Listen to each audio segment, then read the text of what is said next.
The original Bloom's taxonomy talked about knowledge comprehension, application, analysis, evaluation and synthesis, and it was developed in the 1950s.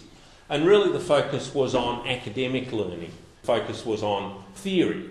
With the emergence of vocationalism, where education, Anderson went about revisiting the Bloom's taxonomy and rewording it, so instead of having the noun of knowledge, we have the verb of remembering, and instead of the noun of comprehension, we have the verb of understanding and so on.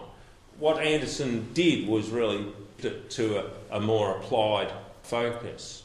And one of the things that's worthwhile asking yourself when you're doing lesson plans is what level on Bloom's taxonomy am I trying to get people to apply the knowledge, or am I trying to get them to create new ideas from this knowledge? At the bottom level, Bloom's taxonomy, the remembering, what we've got, a novice who's aware of the ideas but can't quite get them to work together, a comprehensive whole. And so they're moving through these ideas of remembering and understanding and applying, but they're still at that point where they've got to think about what they're doing. Whereas as you become more expert, you move down towards this evaluating and creating. Another set of language that's used in this regard is surface and deep learning. And fundamentally, surface learning refers to learning which is largely about memory. And the characteristics of a surface learner are that they focus on facts and they focus on the short term.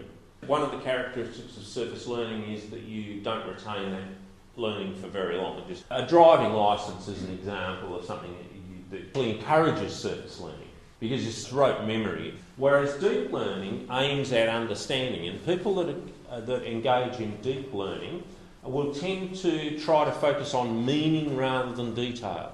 They try to get an idea of the whole and the way that it goes together. And provided that's reinforced from time to time, deep learning is characterised by long-term memory. The other one that's quite useful in terms of setting up lesson plans is that notion of skills, knowledge and attitudes, which says that competency or the ability to do something is a combination of someone's technical skills, their understanding of the field, their knowledge, and their attitude towards the field. And that's another way of thinking about lesson plans as well. What am I trying to achieve in terms of skills? What am I trying to achieve in terms of knowledge?